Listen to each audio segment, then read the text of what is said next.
నమస్తే అండి. మౌనిక పేరు మీద రిజిస్టర్ చేసుకున్నారు కదా, ఒకసారి బర్త్ డీటెయిల్స్ కన్ఫర్మ్ చేసుకుందాము. ఆ! నవంబర్ 11, 1989 ఆ! సాయంత్రం 5:45 పెద్దపల్లిలో పుట్టారు. అవునండి. ఓకే అండి, సమస్య ఏంటో చెప్పండి. చెప్పండమ్మా. మ్యారేజ్ అని జాబ్ గురించి తెలుసుకుందాం అనుకుంటున్నాను. సంబంధాలు చూస్తున్నారా? ఆ! చూస్తున్నారు గానీ బలం లేదంటున్నారు ఎక్కడ అడిగినా. బలం లేదంటున్నారా పెళ్ళిగా? అవునండి. ఈ సెప్టెంబర్ తర్వాత ఏ అవకాశం ఉందమ్మా? కంగారు పడకండి, అవుతుంది. ఈ సెప్టెంబర్ తర్వాత మళ్ళీ నెక్స్ట్ నవంబర్ కానీ ఫిబ్రవరి కానీ, అంటే మళ్ళీ సెప్టెంబర్ లోపల అయ్యే అవకాశం ఉంది. 2018 17 సెప్టెంబర్ నుంచి 18 సెప్టెంబర్ వరకు.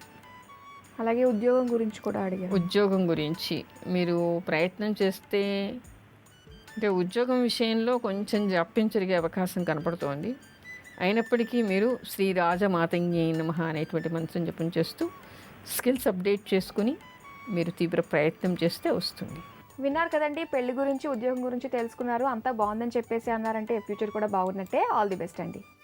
అయితే అమ్మ, నియమాల గురించి మనం మాట్లాడుకుంటున్నాం కదా, అయితే ఎలాంటి నియమాలు పాటించాలంటారు? ఎలాంటి నియమాలంటే, ఒకటి ఉపవసించాలి, ఏమీ తినకూడదు ఏకాదశి రోజు అని చెప్పుకున్నాం. మిగతా 2 రోజులు దశమి రోజు, ద్వాదశి రోజు ఏకభుక్తం చేయాలి, ఒక పూట భోజనం చేయాలి, రాత్రికి ఏదైనా ఉపహారం లాంటిది పలహారం లాంటిది చేయడం.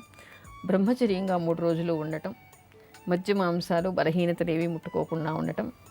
ఇవి మాత్రమే కాకుండా మానసికంగా కూడా మనం సంస్కరించుకునేలాగా అధర్మం అనేటువంటి ఆలోచనలు కూడా మన మనసులో రాకూడదు.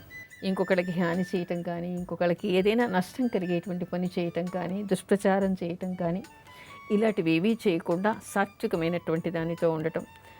మనకి ఎవరైనా హాని చేసినా కూడా తిరిగి వాళ్ళకి హాని చేయకుండా ఉండేటువంటి సాత్వికత రావాలి. అలాగే ఏకాదశి రోజు ఉపవాసం చేయలేని వాళ్ళు ఉంటారు కదమ్మా, మరి వాళ్ళు ఏం చేయాలంటారు? తెలియకపోయిన వాళ్ళకి, చేయని వాళ్ళకి మన నియమాలు చెప్పే అవసరం లేదు కదా. చెయ్యాలి అని చేయలేకపోయినటువంటి వాళ్ళకి నియమాలు.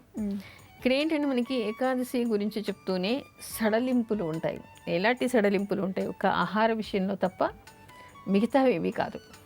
బ్రహ్మచర్యంగా ఉండడం, మిగతా అన్ని నిష్టగా ఉండడం మామూలే, మనం సంస్కరించుకోవడం మామూలే. కాకపోతే ఆహార విషయాలు ఏంటంటే, బాలలు, వృద్ధులు, రోగులు, గర్భిణీ స్త్రీలు, వీళ్ళకి మాత్రం మనకి సడలింపులు ఉంటాయి.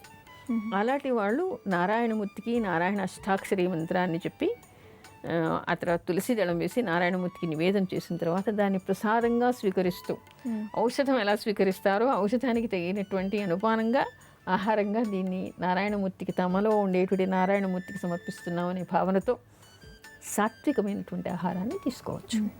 అలాగే ఏ వయసు నుంచి వాళ్ళు ఉపవాసం చేయొచ్చు అంటారు? ఉపవాసం, అలాగే ఏకాదశి వ్రతం కూడా చేయొచ్చు.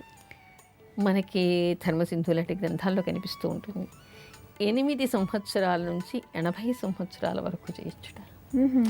8 అనే నియమం ఎందుకు పెట్టారంటే, అయ్యో పసిపిల్లాడు అని చెప్పేసి, చిన్నపిల్ల ఇప్పటి నుంచి నీకు అరిందాలాగా ఇప్పటి నుంచి ఎందుకు అంటాం. కానీ శాస్త్రం మనకి కొన్ని కఠినమైనటువంటి క్రమశిక్షణ నియమాలు చెప్తుంది. అమ్మ, ఈ సంవత్సరం ఎండలు అయితే చాలా మండిపోతున్నాయి. ఇప్పుడే ఇలా ఉంటే ఇంక మున్ముందు ఎలా ఉండబోతుందో అనిపిస్తుంది. అసలు ఎలా ఉండబోతుంది అంటారు మున్ముందు? ఎలా ఉండబోతుందంటే, మనకి కొన్ని పరిశీలనలు, సర్వేస్ ప్రకారం ఏం చెప్తున్నారంటే, ఈ సంవత్సరం వచ్చే సంవత్సరం కూడా ప్రతి చోట కూడా 50 డిగ్రీల మించేటువంటి టెంపరేచర్లు పెరిగిపోవచ్చు అనేటువంటి సర్వేలు మనకి వస్తూ ఉన్నాయి. ఈ సంవత్సరం, వచ్చే సంవత్సరం కూడా దాదాపు కొన్ని ప్రదేశాల్లో మాత్రమే మనకి ఎక్కువగా టెంపరేచర్ ఉండటం, కొన్ని ప్రదేశాల్లో తక్కువగా ఉండటం ఉంటుంది. కానీ దాదాపు వాళ్ళు ఇచ్చిన లిస్ట్లో అన్ని సిటీస్ కూడా ఇందులో కవర్ అవుతూ ఉన్నాయి. అన్ని చోట్ల కూడా 50 డిగ్రీలకి మించినటువంటి టెంపరేచర్లు పెరిగిపోయే అవకాశం ఉందని చెప్పేసి మనకి సర్వే రిపోర్ట్స్ వస్తున్నాయి. అయితే ఈ ఎండల వలన ఎలాంటి మార్పులు జరగనున్నాయంటారు? మరి ఎండలు అధికంగా ఉన్నప్పుడు మనకి చాలా మార్పులు వస్తాయి. ఒకటి జలాశయాలన్నీ కూడా ఎండిపోతూ ఉండటం, భూగర్భ జలాలన్నీ కూడా ఇంకా లోపలికి వెళ్ళిపోవటం, నీళ్లు లేక, చినుకు లేక, తాగడానికి అవకాశం లేక చాలా పశుపక్షాదులు మరణించటం, వృద్ధులు మరణించటం, తర్వాత ఎండల వలన వచ్చేటువంటి అనేక రోగాలు ప్రబలటం, ఇలాంటివన్నీ కూడా వడగడుపులు రావటం.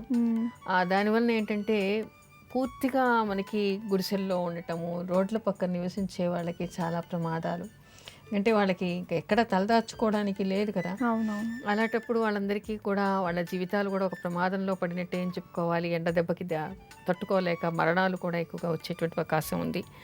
దానికి తోడు ఇళ్లల్లో ఉన్నా కూడా ఏసీలు, ఫ్యాన్లు కూడా వీటిని ఈ టెంపరేచర్ నుంచి రక్షించలేనటువంటి స్థితి ఉంటుందిట.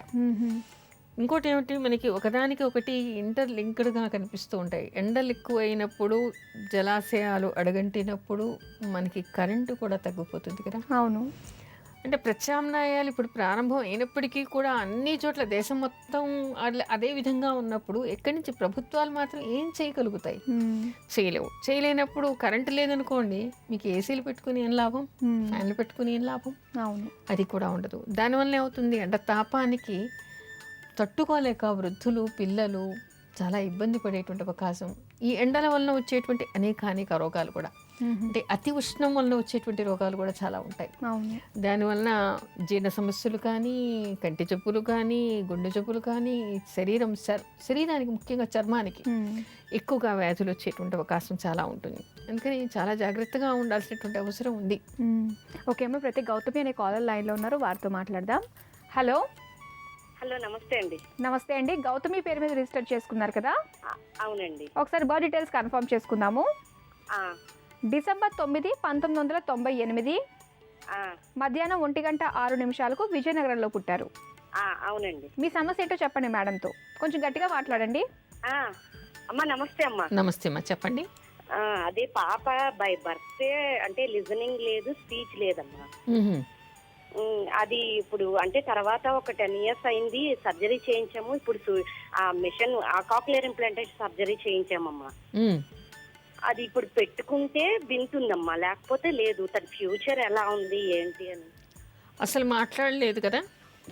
ఇప్పుడు అంటే అది పెట్టుకుంటే లిజనింగ్ ఉంటుంది, ఉంటేనే వింటోందమ్మా.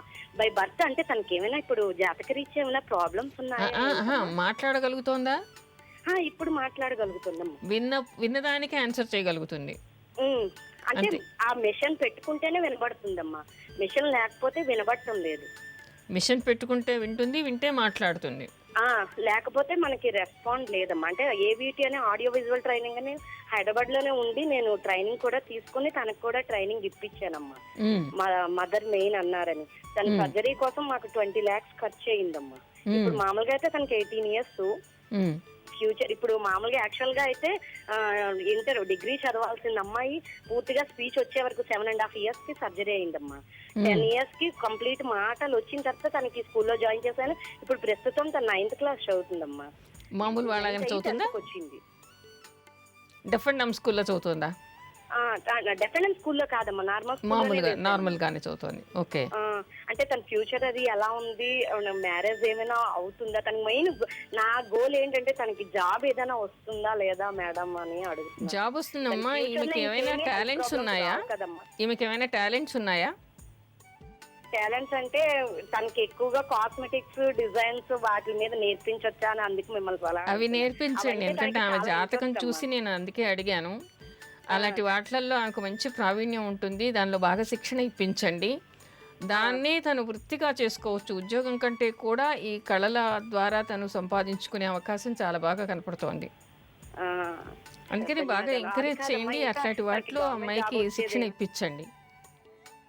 తర్వాత మీరేం చేస్తారంటే అమ్మా, సరస్వతి కవచం, అమ్మాయికి చదువు వచ్చు అంటున్నారు, కొంత మాట్లాడడం కూడా వచ్చు అంటున్నారు. కాబట్టి సరస్వతి కవచం ఒక 5 లక్షల సార్లు చదవాలంటే ఒక రోజులో కాదు, రోజుకంత సరస్వతి కవచం చదివితే వాక్సిద్ధి కలుగుతుందని, వాక్కు బాగా పడుతుందని చెప్పేసి మనకి కొన్ని పురాణాల్లో, బ్రహ్మ వైవర్త పురాణం లాంటి వాటిల్లో కనిపిస్తోంది. అందుకని సరస్వతి కవచం ఆమెకి నేర్పించండి, సరస్వతి దర్శనం చేయించండి, సరస్వతి ప్రార్థన చేయించండి. అది చేయించడం తర్వాత సరస్వతి దేవాలయంలో, శివాలయంలో అమ్మాయి పేరు మీద గంట కట్టించండి. ఇలాంటివి చేయటం వల్ల ఇంకా మెరుగుపడే అవకాశం ఉంది.